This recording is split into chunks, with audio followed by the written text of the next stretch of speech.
국내 최대이자 세계 3위권의 가상자산 거래소죠. 두나무가 운영하는 업비트에서 악재가 이어지고 있습니다. 고객 확인 의무 위반으로 350억 원대 과태료를 부과받은 게 불과 한 달 전인데 이번엔 400억 원의 고객 자금이 빠져나가는 대규모 해킹 사고가 터졌습니다. 심지어 이 사고 세상에 없던 도전을 하겠다며 네이버와 합병을 발표한 바로 그날 터졌습니다. 사고 전후의 자세한 이야기 금융부 오서영 기자와 짚어보겠습니다. 자, 호 기자, 일단 사고의 개요부터 먼저 좀 짚어보죠. 네, 그렇습니다. 디지털 자산 거래소인 이 업비트에서 지난달 27일 사이버 침해 사고, 그러니까 해킹이 발생했습니다. 솔라나 네트워크 계열 디지털 자산, 가상 자산의 비정상적인 출금 행위가 탐지된 건데요. 이후 업비트는 디지털 자산의 입출금을 모두 중단하고 대대적인 점검에 들어갔습니다. 그래서 보안 취약점을 살피고 전면적인 지갑 시스템 점검을 진행한 후 열흘 가까이 지난 이번 달 6일부터야 모든 입출금이 재개됐는데요. 다만 이용자들은 이 과정에서 기존 지갑을 모두 새 지갑으로 교체하는 절차를 거쳐야만 했습니다. 네, 이번 사건이 비정상적인 출금 행위다라고 하면 그러니까 실제로 고객들의 돈이 빠져나갔다는 거죠. 그렇습니다. 일단 총 피해액부터 보면은 400억 원대에 이르는데요. 예. 업비트는 해킹으로 총 445억 원의 피해를 입었고 이 중 회사 피해 자산이 59억 원입니다. 그럼 나머지 출금된 고객 자산만 386억 원이라는 건데요. 이는 우선 업비트 자산으로 전액을 보전해서 이용자에게 실질적인 피해는 가지 않도록 조치했다는 입장인데요. 다만 이번 비정상 출금 사태를 좀 뜯어보면요. 1시간이 안 되는 시간 안에 외부로 전송된 코인 수가 1,000억 개가 넘습니다. 예. 단 54분 만에 이 솔라나 계열의 24종 코인이 1초당 1,370만 원에 달하는 3,000개가 넘게 빠져나간 셈인데요. 네, 그렇군요. 자, 그러면 이렇게 빠져나간 돈들은 회수할 수 있습니까? 네, 우선 두나무는 이렇게 빠져나간 돈들이 어디로 갔는지 모두 확인해서 관련 주소들을 블랙리스트에 추가했습니다. 그리고 그 주소에서 피해 자산이 입금되면 동결하도록 전 세계 거래소에도 요청한 상태인데요. 그래서 사고 당일 출금 후 현재까지는 26억 원의 피해 자산을 동결했습니다. 아직 한참 남았지만 안전한 회수를 위한 후속 절차를 진행 중이라는 설명입니다. 특히 회수율을 높이기 위해서 업비트는 기여 보상 프로그램이란 걸 가동하는데요. 추적과 동결에 기여한 개인이나 단체에는 회수된 자산의 10%를 보상금으로 지급할 계획입니다. 그렇군요. 자, 그런데 업비트의 해킹 피해가 이번이 처음 발생한 게 아니라던데 이전에는 언제 있었습니까? 네, 이번에 재발한 건데요. 지난 2019년에도 같은 사고가 있었습니다. 예. 그런데 정확히 같은 날짜에 발생했다는 점이 좀 주목할 만한 부분인데요. 당시에도 유출된 코인 이더리움이 580억 원 규모로 현재 시세로 따지면 1조 5천억 원 상당입니다. 그런데 보안업계에서는 이 6년 전 사건을 벌였던 북한 정찰총국 산하의 해킹 그룹인 라자루스가 또다시 범행을 저질렀을 가능성도 제기하고 있습니다. 네, 뭐 그게 추정이기는 합니다만 만약에 정말로 범인이 라자루스로 같은 상황이라면 그 2019년 이후 6년 사이에 업비트가 투자하고 들였던 시간과 노력, 자금 이런 것들은 결과론적으로는 무용지물이 된 셈입니다. 네, 그렇습니다. 실제로 2019년 사고 이후 업비트는 대대적인 외주 영역과 또 IT 보안 컨설팅을 실제로 진행해 왔습니다. 2019년부터 올해 11월까지 약 7년간 진행한 컨설팅을 보면요. 보안 컨설팅만 33건, 수행된 사업비만 약 170억 원입니다. 여기에는 취약 점검 컨설팅, 또 침투 테스트 수행, 악성 이메일 모의 훈련 등이 모두 포함됐고요. 이 밖에도 11건의 IT 보안 외주 계약 11건에도 28억 원을 넘게 썼습니다. 그러니까 총 200억 원의 예산 투입에도 문제가 재발했다는 지적이 나오는데요. 심지어 최근까지 이 정보보안 관련 예산을 별도의 계정 없이 주먹구구식으로 관리해왔다는 지적도 나옵니다. 재작년까지 정보보안 부문 예산을 회사 운영비와 개발비 비목에서 신청하고 승인받아서 집행해온 것으로 파악됐습니다. 그렇군요. 그러니까 뭐 정리를 하면 보안 투자를 안 한 것은 아니지만 그렇다고 굉장히 체계적으로 자금을 집행하지도 않았다. 뭐 이런 정도로 정리를 할 수 있을 것 같습니다. 자, 그러면 다음 논란으로 넘어가서 늑장 신고 이야기를 좀 짚어보겠습니다. 이게 네이버와의 대형 행사를 좀 의식했다 이런 의혹을 살 만한 지점이 분명히 있죠. 그렇습니다. 이번에 가장 주목하고 또 쟁점이 되는 부분인데요. 이 해킹이 발생하면 기업들은 정보통신망법에 따라서 사고 인지 후 하루 내 한국인터넷진흥원인 키사에 신고해야 합니다. 금융당국에도 인지한 다음 날까지 보고를 해야 하는데요. 업비트는 우선 사고 발생 당일에 키사에 신고 완료했고 또 금융감독원에도 보고했다는 입장입니다.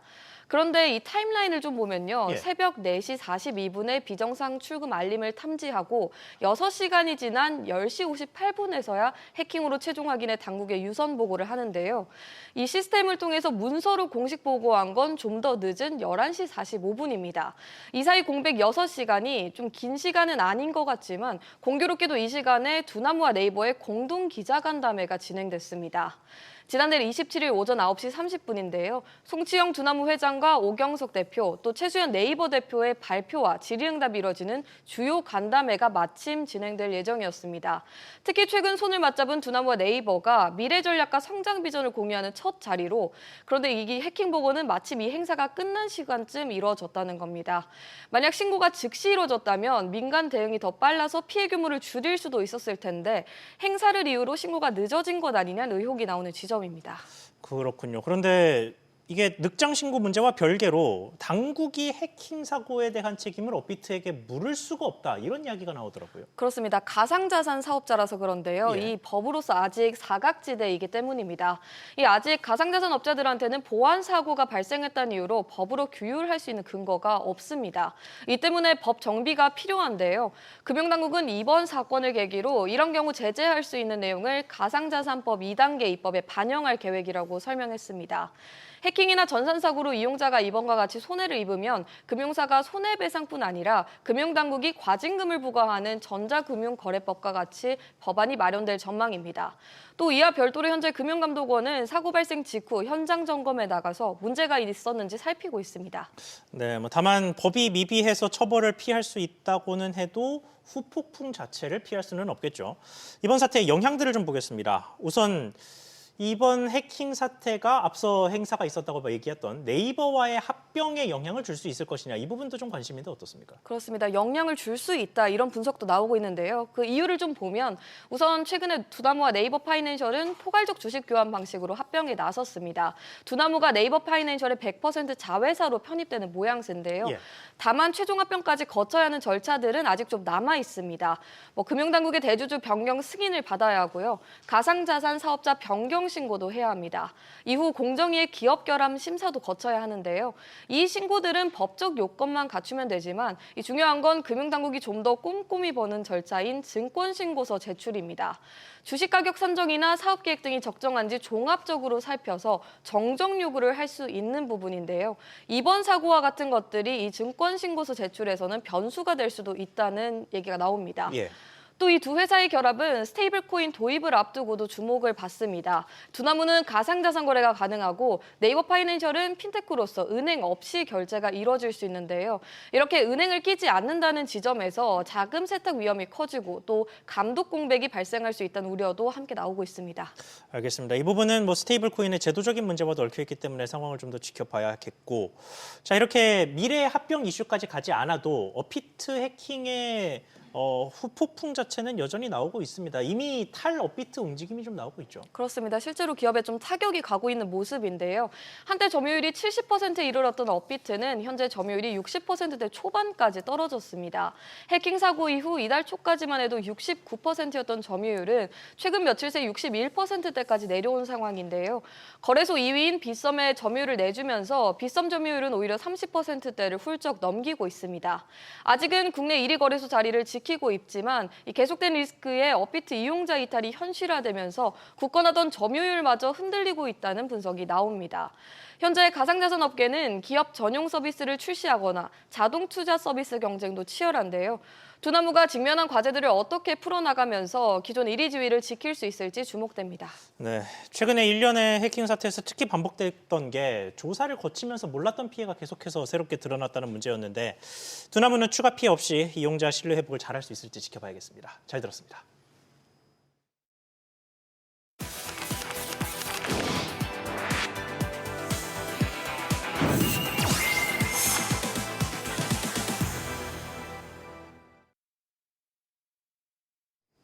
이번 주 많이 본 경제 기사들 되짚어보는 시간입니다.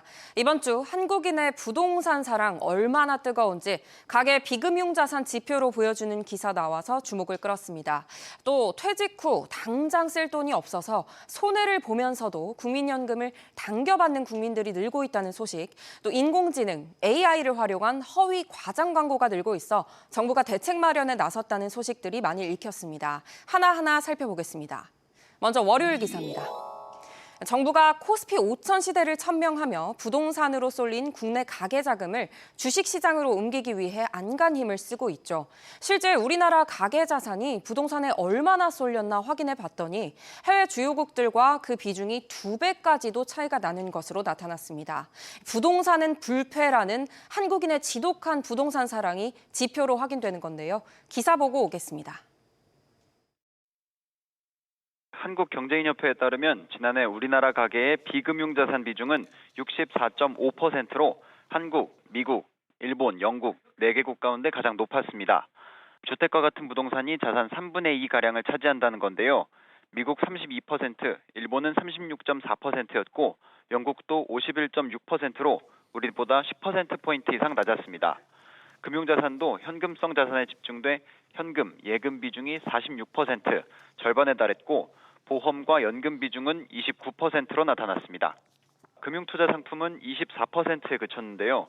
미국의 경우 우리보다 2배 넘게 많은 56%의 자산을 금융상품에 투자했습니다. 다만 일본의 경우 금융투자 상품 비중은 21%로 우리보다 낮았고 자산 절반 이상을 현금으로 갖고 있었습니다. 한경협은 배당소득 분리과세 확대와 같은 세제 지원을 통해 금융투자를 활성화하고 소득공제 장기펀드 등 장기 투자를 유도할 수 있는 방안을 마련해야 한다고 제안했습니다. SBS 비즈 이정민입니다. 기사 말미에서도 금융투자 활성화가 필요하다는 제언이 나왔지만 이 부동산에 대한 사랑 좀처럼 식지 않고 있습니다. 특히 서울에선요. 정부의 세 번째 부동산 대책인 11호 대책 이후 지난달 전국 아파트 매매 거래 중 상승 거래 비중은 전달보다 축소가 됐는데요. 서울만큼은 예외였습니다. 서울은 상승 거래 비중이 54.1%로 수도권에서 유일하게 확대가 됐는데요. 11호 대책 이후 전체 거래량은 줄었지만 영등포구와 마포구, 동작구 등을 중심으로 상승 거래가 일부 이어졌기 때문입니다. 정부가 옥죄면 옥죄일수록 똘똘한 한 채 현상이 심화하면서 서울에선 신고가 거래가 계속되는 흐름입니다. 돈이 부동산에 묶여 생산적 분야로의 유입을 제약한다는 정부의 문제의식은 누구나 공감할 겁니다. 하지만 수요가 있는데 이 규제로 이 수요만 억누르겠다는 정책은 한계가 분명하다는 게 계속해서 지표로 드러나고 있죠. 더욱이 광범위하고 강력한 규제로 실수요자 피해가 불가피한 만큼 보다 근본적인 대책이 필요하다는 지적이 계속되고 있는데요. 시장에서는 이달 정부가 내놓기로 한 공급 대책이 얼마나 설득력이 있을지 주목하고 있습니다. 다음 화요일 기사입니다. 국민연금을 정식 수령 시기 이전에 미리 받는 사람들이 처음으로 100만 명을 넘어섰습니다. 정해진 시기보다 일찍 받는 대신 수령액이 평생 깎이는 불이익을 받게 되는데도 이를 선택할 수밖에 없는 속사정이 있다고 하는데요. 기사 보고 오겠습니다. 평균 퇴직 연령 53세. 그러나 연금을 받기 시작하는 건 최대 65세까지 늦춰졌습니다. 별다른 재산이 없다면 10년 넘게 생계가 막막할 수밖에 없습니다. 제때 받을 때까지 기다릴 수가 없으니까 나이 먹을수록 사는 게 점점 힘들어지니까 그런 것 같아요. 워낙 살기 힘들면 그렇게도 할 수 있죠. 저도 나이가 많은데 생활이 안 되니까 이걸 배송을 하고 있잖아요. 조금이라도 보탤까 해서. 이처럼 소득 절벽을 버티지 못하고 조기 노령연금을 신청한 사람이 100만 6천여 명에 달했습니다. 최대 5년까지 앞당겨 연금을 받을 수 있지만 빨리 받을수록 연금은 더 깎입니다. 1년 앞당길 때마다 원래 받을 연금액의 6%가 줄어 5년 앞당기면 30%가 줄어드는 셈입니다. 경기가 안 좋은 상황에서는 계속 늘 가능성이 많습니다. 연금 구조 수급 관계를 개편을 하고 수익률도 높이고 정년 연장을 포함해서 정부가 적극적인 노력을 국제통화기금 IMF를 비롯해 연금 수급 개시 연령을 68세까지 높여야 한다는 목소리가 나오는 가운데 정년 연장 논의는 노사 이견이 팽팽한 상황이어서 퇴직 후 소득 공백 문제는 한동안 지속될 전망입니다. SBS 비즈 서주연입니다. 조기 노령연금 수급자, 성별로 보면 남성 수급자가 여성의 2배가량이 됩니다.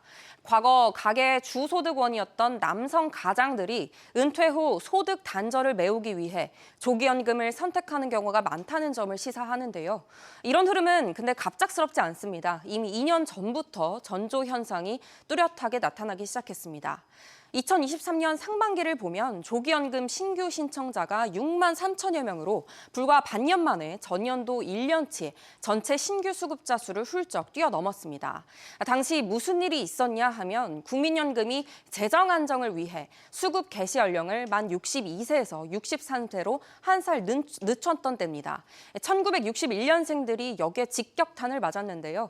이미 50대에 퇴직을 했는데 갑자기 1년을 더 기다려야 하다 보니 1년의 소득 절벽을 버티지 못하고 대거 조기 연금 신청 창구로 몰린 겁니다. 문제는 100세 시대에 이렇게 많은 이들이 최대 30%까지 깎인 연금을 받게 되면 장기적으로 노인 빈곤을 심화시킬 수 있다는 점인데요. 근본적인 해법은 퇴직 후 소득 공백을 줄이는 거지만 보신 것처럼 정년 연장 논의가 노사 합의도 어려운 사안일 뿐만 아니라 최근 한파가 심화한 청년 고용과도 맞물려 있어 해법 마련은 쉽지 않을 전망입니다. 마지막 수요일 기사입니다. 요즘 소셜 네트워크 서비스, SNS 보다 보면 이게 진짠지 가짠지 헷갈리는 영상들이 많죠. 동물이 드라마처럼 사람을 돕는 영상을 보고 감동을 받다가도 AI로 만들었다는 댓글에 눈물이 쏙 들어가기도 하는데요. 문제는 이만큼 정교한 기술을 활용해 소비자를 기만하는 허위 과장 광고도 기승을 부리고 있다는 점입니다. 이에 정부가 제재에 나섰는데요. 기사 보고 오겠습니다. 유튜브나 SNS상에서 본인이 의사라며 미용, 의료 관련 제품들의 엄청난 효과를 보장한다는 광고들이 많습니다. 그런데 의사이기는커녕 사람이 아니라 AI로 만든 가상인물인데다 광고 내용 자체도 과장 허위가 많습니다. 이에 정부는 악의적인 허위 조작 정보로 소비자에게 손해를 끼칠 경우 최대 5배를 물어주도록 하는 징벌적 손해배상을 도입하기로 했습니다. 또 과징금을 물릴 경우 현재는 매출액의 최대 2%까지만 부과할 수 있지만 이 기준을 대폭 높이고요. 광고에 AI로 만들었다는 등의 표시를 의무화합니다. 축구선수 손흥민 등 유명인의 얼굴을 본뜬 딥페이크 영상이나 진위를 알 수 없는 뉴스 영상 등이 도박 광고에 쓰이고 있습니다. 한국소비자원 조사에서만 이 같은 영상 조작 사례가 14건 적발됐고 정부와 공공기관을 사칭한 경우도 24건이었습니다. 소비자원은 온라인 도박 자체가 전부 불법인데다 AI를 악용한 불법 광고가 많다는 점을 명심하고 각별한 주의가 필요하다고 강조했습니다. SBS 비즈 신채원입니다. 빠른 기술 발전 속도만큼 이를 악용한 신종 사기 수법도 나날이 발전한다는 점, 특히 큰돈 쓰기 전엔 주의하셔야겠습니다. 지금까지 이번 주 많이 본 경제 기사였습니다.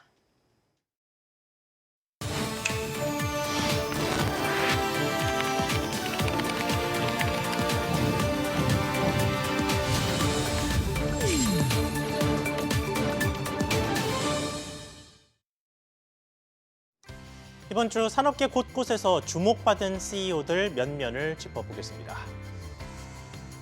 먼저 국내 주류 시장의 최강자인 하이트진로가 CEO를 교체하기로 했습니다. CEO 교체가 그렇게 큰일인가 싶은데 요즘에 1년도 못 채우고 물러나는 CEO들도 많은 세상에서 무려 14년 만에 교체입니다. 새롭게 CEO로 내정된 주인공은 1967년생인 장인섭 전무입니다. 전임 김인규 대표가 하이트 맥주 출신이었던 것과 달리 장 내정자는 진로 출신이고 영업에 잔뼈가 굵었던 전임 대표와 달리 전략 관련 부서의 경험이 많습니다. 하지만 출신이나 강점과 상관없이 해결해야 할 수건 과제는 같습니다. 맥주 사업의 회복입니다. 하이트와 진로가 합병했던 지난 2011년, 당시에는 맥주 1위와 소주 1위 회사가 합쳐졌다는 평가를 받았습니다만 불과 1년 뒤인 2012년 공교롭게도 김인규 전임 대표가 사장직에 오른 직후 오비맥주의 맥주 시장 점유율을 역전당했고 올해 현재는 2배에 달하는 격차가 나타나는 것으로 추산됩니다. 그 사이 테라나 켈리 등을 출시하면서 역전을 위해 안간 힘을 썼지만 현재까지는 역부족이었는데요. 국내 주류 시장의 전반적인 침체로 해외 진출도 나서야 하는 상황에서 맥주 시장 점유율 경쟁까지 신임 사장의 과제가 된 형국입니다. 사임 일주일이 지난 현대자동차의 계열사 포티투닷의 송창현 대표를 둘러싼 파장이 쉽게 가라앉지 않는 모습입니다. 사실상 사임이 아니라 자율주행 기술 성과가 미흡한 데 따른 경질에 가깝다는 추정이 나오는가 하면 이후 포티투닷이 유튜브에 올린 자율주행 기술 시연 영상을 두고는 기술 유출을 우려한 현대차와의 갈등설이 불거지기까지 했습니다. 사퇴 전후 양사에서 나오는 이야기들을 종합해보면 현대차 직원들은 포티투닷이 자율주행 연구 개발을 주도하는 데 대한 불만이 있었고 포티투닷은 또 세세한 경영 결정에 대해 일일이 현대차의 승인을 받아야 하는 상황에 불만이 마찬가지로 있었던 것으로 추정됩니다. 이미 테슬라와 국내에서도 자율주행 경쟁이 임박한 상황에서 현대차가 이번 혼란을 어떻게 가라앉히고 자율주행 로드맵은 어떻게 짤지 관심이 모이고 있습니다. 뉴스 톱퍼벅이 이번 주 준비한 소식은 여기까지입니다. 시청해주셔서 고맙습니다.